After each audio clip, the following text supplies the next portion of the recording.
Une femme célèbre ou anonyme, une histoire. Parole de femme, un podcast réalisé en partenariat avec Skoda. Parole de femme. Ici, elles mènent leur vie comme elles l'entendent et elles assument tout. Elles sont entrepreneuses, artistes, altruistes, courageuses, têtues, ambitieuses, passionnées. Elles se confient en toute intimité sur leur accomplissement professionnel, leurs victoires comme leurs doutes. Parole de femme. Charlotte de Fayet, vous faites partie de celles qui savent sentir les occasions et saisir les opportunités. Alors que vous aviez fait des études de marketing, que votre carrière était lancée au sein de grosses sociétés comme Danone ou L'Oréal, il a suffi d'une visite anodine dans une boutique, Molly, pour que votre vie professionnelle connaisse un véritable séisme. Vous n'hésitez pas à repartir de zéro et vous vous lancez dans une nouvelle aventure, sans aucun lien avec ce que vous faisiez jusque-là. L'histoire vous donne raison, puisque Molly, la marque que vous aviez reprise il y a presque 10 ans, connaît aujourd'hui un incroyable succès. Vous avez réussi ce pari fou, faire de la maille un vêtement chic et mode. Charlotte, bonjour. Bonjour. Est-ce qu'on peut dire que la mode a toujours fait partie de votre vie ? Je crois que la mode a toujours fait partie de ma vie parce que ma mère avait un bureau de presse qui avait comme clients des marques comme Loewe et d'autres, du comité Colbert notamment. Et j'ai toujours vu ma mère partir dans des jupes Loewe en cuir turquoise. Et voilà, je pense que j'ai été infusée doucement par cette vision d'une femme habillée, moderne et colorée. Et donc j'ai toujours été curieuse de la mode. Elle m'avait emmenée d'ailleurs une fois un défilé de Castelbajac qui a été un de ses clients à un petit moment, et je me souviens que j'en ai gardé un souvenir émerveillé en me disant mais ces femmes sont étonnantes, elles ont du pouvoir, elles ont du style, elles ont de l'impact, et ça a toujours été quelque chose qui m'a intéressée. Avant de vous lancer dans l'aventure Molly, est-ce que vous vous amusiez dans votre travail ? Est-ce que vous aimiez ce que vous faisiez ? Alors oui, j'ai eu 2 expériences importantes dans ma carrière dont vous avez parlé. Chez Danone, j'étais au marketing et j'ai beaucoup travaillé les études conso. J'ai passé beaucoup de temps derrière des vides santins à écouter des clientes et des clients parler de leur perception de marque, et j'ai toujours adoré ça. Et chez L'Oréal, j'ai bossé sur une marque qui s'appelle Kiehl's qui faisait du retail, et j'ai ouvert, je pense, 6 boutiques. Et j'ai adoré aussi cette aventure où on se retrouvait à 4h du matin aux Galeries Lafayette pour ouvrir le stand, et ce côté très pragmatique, terrain aussi m'a beaucoup plu. Donc j'ai eu 2 expériences qui m'ont énormément amusée. C'est finalement le hasard qui a mis Molly sur votre route en 2014. Vous entrez dans la boutique et vous décidez de l'acheter. C'est un coup de foudre, c'est un coup de folie ? Alors les 2. Coup de foudre parce que j'adorais la marque. Je l'achetais déjà pour la layette que j'aimais plus que tout pour les naissances des bébés de mes amis. Coup de folie, en fait quand j'ai poussé la porte, je pensais pas la racheter, pour être honnête. Je voulais aider la marque à se développer, et j'ai découvert qu'il n'y avait plus d'équipe, plus personne. Et donc coup de folie, ça a été effectivement de la reprendre. Mais c'était une folie mesurée parce que je suis quelqu'un qui n'aime pas prendre trop de risques, et du coup j'ai été très doucement. J'ai repris une boutique, puis une deuxième. J'ai démarré avec une petite collection, avec une styliste en freelance, avec mon ancien stagiaire de chez L'Oréal, à qui j'ai dit viens me donner un coup de main, et j'ai pris une jeune Italienne en Erasmus pour m'aider à parler aux Italiens qui ne parlaient pas un mot d'anglais. Donc je suis partie avec une toute petite équipe, avec des fonds personnels, des fonds familiaux, et voilà, donc c'était une folie mesurée. Vous vous sentiez déjà l'âme d'une entrepreneuse ? Ou vous avez découvert une facette de votre personnalité que vous ignoriez ? Chez Kiehl's, je crois que j'ai découvert un peu un côté entrepreneur, parce que c'était une marque un peu particulière en fait au sein de l'entreprise, parce qu'on était une toute petite équipe avec beaucoup moins de réunions, etc. que sur les grosses marques du pôle luxe. On m'avait aussi confié le lancement d'une brosse pour le visage, et j'ai tout monté from scratch, ce qui a commencé à me titiller, à me donner envie en fait de me lancer pour moi. Vous étiez dans quel état d'esprit devant une entreprise en déclin qu'il fallait redynamiser ? Alors la chance que j'ai eue, c'est que j'ai récupéré entre guillemets une marque qui avait un très joli logo, quelques ateliers mais qui n'étaient pas les siens, qui avaient ce savoir-faire extraordinaire, mais il n'y avait plus d'équipe. Voilà, je suis partie avec une page blanche, et ça c'est plutôt facile, j'ai envie de dire, parce que j'ai pas hérité en fait d'une grosse structure qu'il fallait redresser. La structure n'existait plus. J'ai repris 2 boutiques, les vendeuses voulaient partir, sont parties, et donc j'ai pu remettre en place en fait tout le nouveau Molly. C'est pas un peu compliqué de se faire une place dans la mode quand on est une jeune marque indépendante ? C'est un monde terriblement concurrentiel. À l'époque, Instagram n'était pas aussi puissant qu'aujourd'hui. À l'époque, très peu de marques de luxe vendaient en ligne. Je crois que la seule boutique en ligne, c'était la boutique de Saint-Laurent. Et en fait, c'était un peu plus facile, je pense, à l'époque, parce que il y avait moins cette omniprésence partout des réseaux, etc. Donc, je suis allée plus confiante. Et ce qui est dur, effectivement, c'est de se lancer dans cette industrie personne ne vous attend.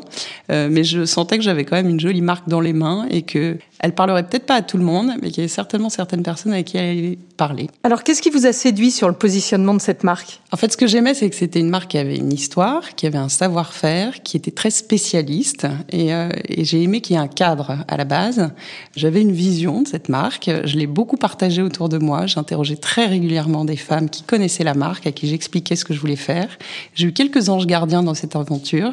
Une fille d'ailleurs que j'ai rencontrée en prépa, qui a fait le studio Berceau après son école de commerce et qui est quelqu'un que je consulte régulièrement, qui m'a donné toujours plein de conseils. C'est elle qui m'a fait rencontrer la styliste qu'elle avait elle-même rencontrée au studio Berceau, qui était une spécialiste de la maille.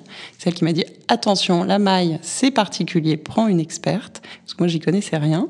Et effectivement, ce chemin s'est fait avec beaucoup d'écoute et d'attention et de bons conseils.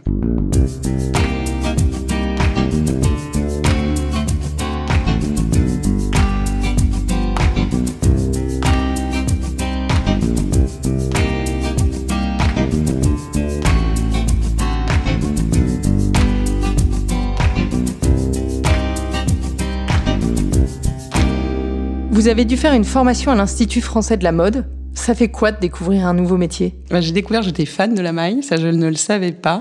J'y suis allée, en fait, c'était une formation de 3 jours pour comprendre, mais ne serait-ce que le champ lexical de la maille, parce que quand on parle de machine à tricoter, on parle de jauge, de fibres, de fil, de laine cardée, de coton mercerisé. Tous ces mots-là, je les connaissais pas du tout. Et en fait, je me disais, il faut que j'ai l'air crédible quand je vais aller voir les filateurs dans les salons du fil, que je vais aller voir les ateliers, il faut que je comprenne de quoi on me parle.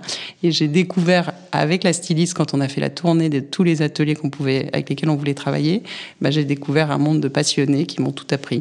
Quel est votre moment préféré dans le processus de création ? Ce que j'adore quand on est avec la styliste, c'est quand on a des envies de matière et qu'on essaie de les traduire en maille.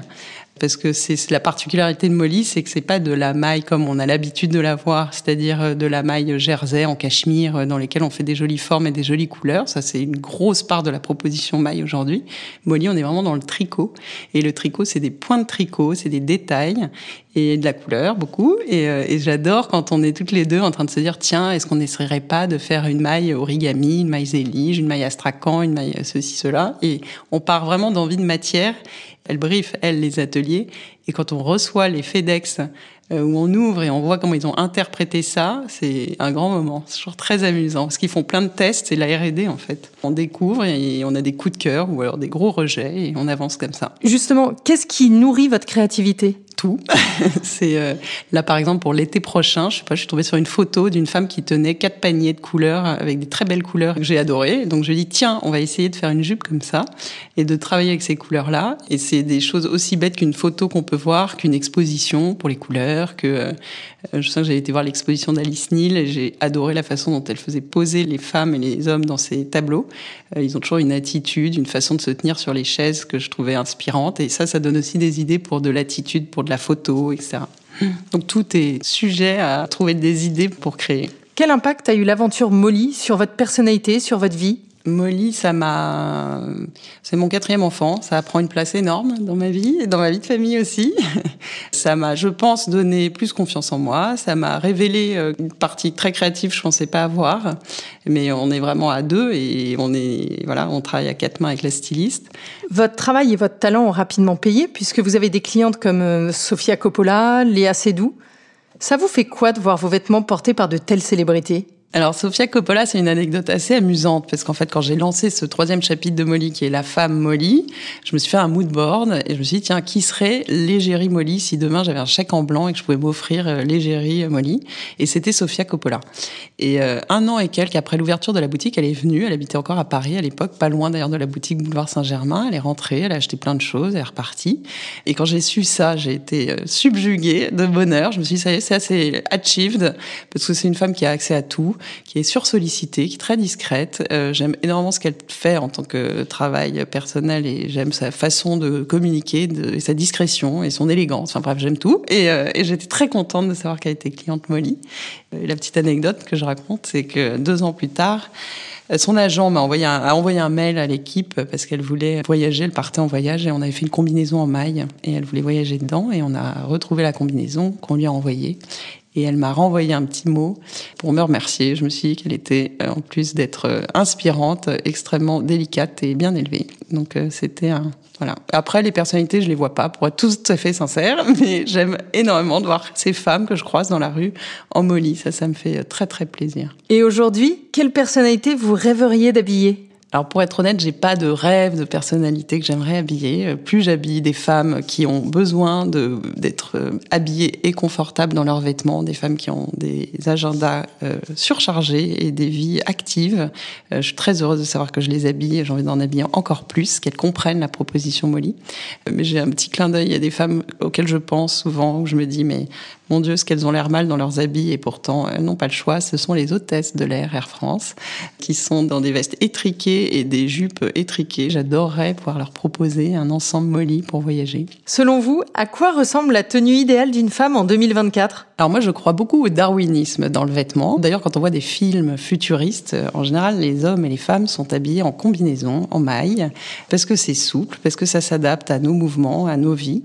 Pour moi, Molly est complètement dans ces gènes-là, c'est-à-dire qu'on est dans des vêtements qui accompagnent nos vies plutôt que nous contraindre. Et moi, je vois la femme en 2024 en total look Molly, soit avec un top et une jupe, soit un top et un pantalon. Et ce que j'adorerais, c'est qu'elle ait aussi des chaussures Molly que j'aimerais faire et un grand tote bag dans lequel elle puisse mettre toutes ses affaires, qui puisse se plier, qui puisse être emmenée en voyage, etc. Alors on peut dire que vous êtes plus mode ou plus style ? C'est une histoire d'association, dans le fond. On fait une proposition avec Molly, mais après, à chaque femme de mettre ses chaussures, d'associer les couleurs comme elle l'entend. Le style, c'est tous les petits détails, c'est la façon de remonter les manches, d'ouvrir ou pas, de déboutonner un chemisier. Enfin voilà, donc j'ai pas la vraie réponse, mais on va dire les deux.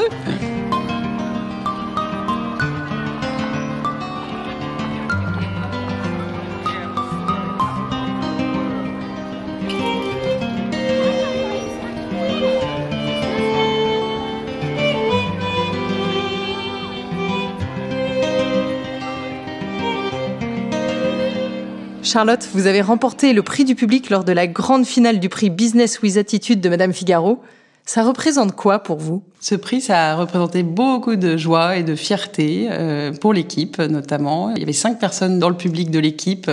Quand j'ai reçu le prix et qu'on a été applaudis, on les applaudissait elles aussi. J'étais très contente de revenir avec ce prix pour montrer que le travail qu'on faisait de femmes, de passionnées, était reconnu par un prestigieux magazine. En 2024, vous fêterez vos 10 ans à la tête de Molly.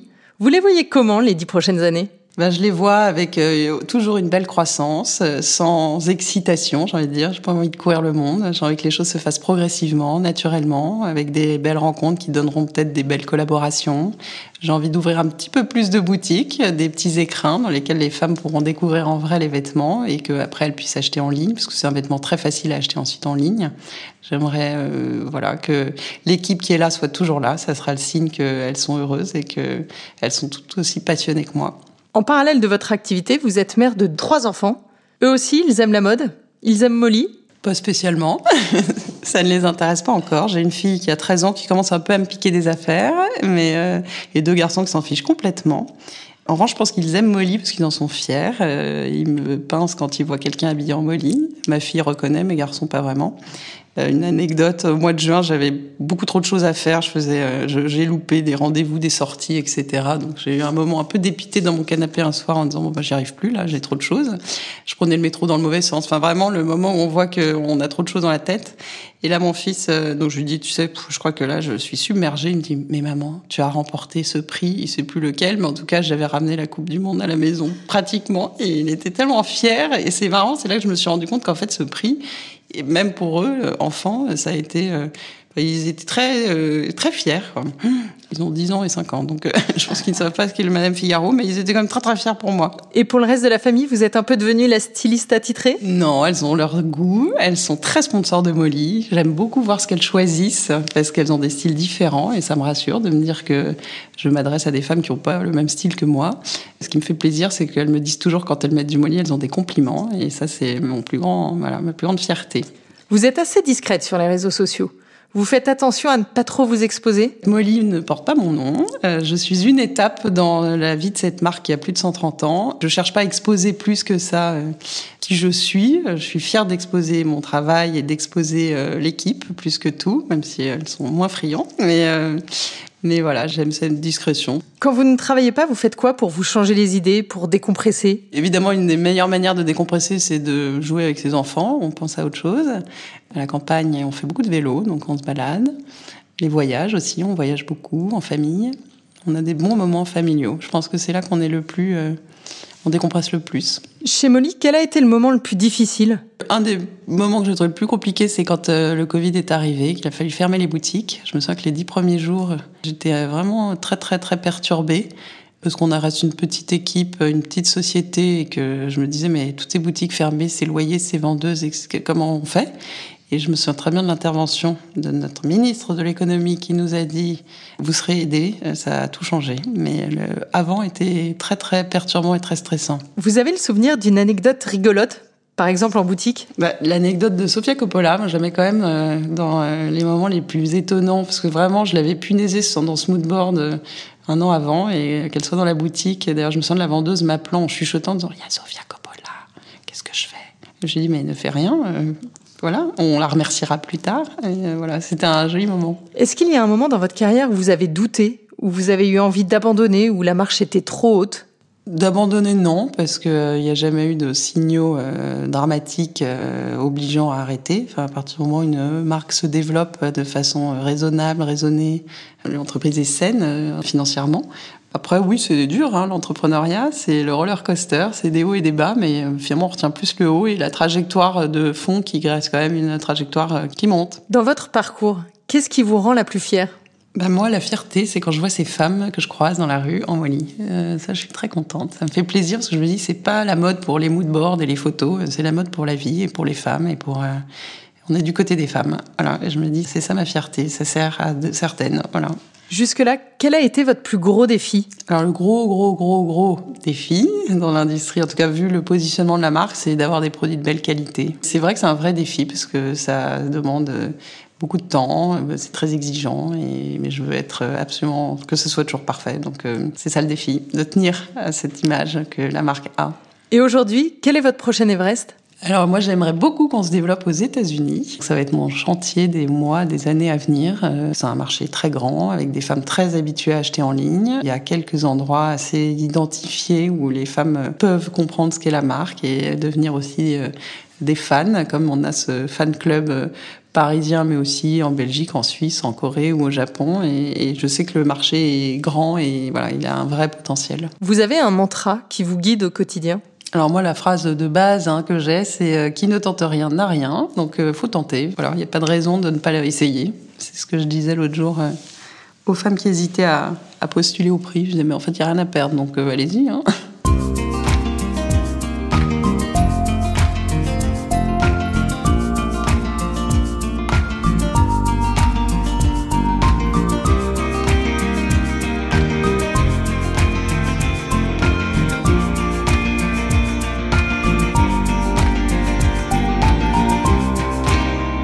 Un de mes sujets de prédilection est l'automobile. Donc je vous emmène dans mon univers le temps d'un instant. Dans votre métier, vous vous servez beaucoup de la voiture ? Au quotidien, très peu, parce que j'habite pas loin des bureaux, donc je me déplace à pied. Quand j'ai des rendez-vous ailleurs dans Paris, je suis en vélo. Et le train pour aller à la campagne le week-end. Donc je limite beaucoup. Qu'est-ce qui ne vous quitte jamais en voiture ? Alors, ce qui me quitte jamais, c'est mon téléphone. J'aime bien discuter en voiture, donc je mets mon kit main libre et je peux rentrer dans des bonnes discussions tout en conduisant. Quel est votre meilleur souvenir automobile ? Alors j'adore quand on va dans le sud de l'Italie, voir les ateliers qui sont dans les Pouilles, et on loue une petite voiture italienne et on est brinque-ballé sur les routes des Pouilles, et c'est des très bons souvenirs. À l'inverse, quel est votre pire moment en voiture ? Quand j'étais petite, je pense que je suis pas la seule, j'ai un très mauvais souvenir de mon père qui fumait dans sa Renault 25 et ça sentait pas très bon. Alors au volant, vous êtes plutôt zen, énervé, vous chantez, vous écoutez de la musique, des podcasts ? Je conduis peu dans la ville, donc je suis peu confrontée à l'agressivité qu'il peut y avoir dans des villes comme Paris au volant. Donc quand je roule, c'est plutôt pour des longs trajets sur des autoroutes, et là j'écoute des podcasts ou j'écoute de la musique. C'est plutôt des bons moments et je suis plutôt détendue. Et pour finir, comme le veut la tradition de Parole de Femme, Charlotte, on part en road trip. Vous nous emmenez où ? Alors je vous emmène au nord de l'Argentine, dans la région de Salta, qui est une région magnifique, sur l'altiplano, où j'ai des souvenirs extraordinaires. Et voilà, c'est un vrai road trip. Le voyage, la voiture, la musique et les fenêtres ouvertes et le paysage autour de vous. Charlotte, au revoir et un grand merci pour ce moment ultra stylé. Merci à vous, Clémence. C'était Parole de Femme, un podcast réalisé en partenariat avec Skoda. À chaque épisode, une femme célèbre ou anonyme, une histoire. Ici, elles mènent leur vie comme elles l'entendent et elles assument tout. Elles se confient en toute intimité sur leur accomplissement professionnel, leurs victoires comme leurs doutes. Parole de Femme,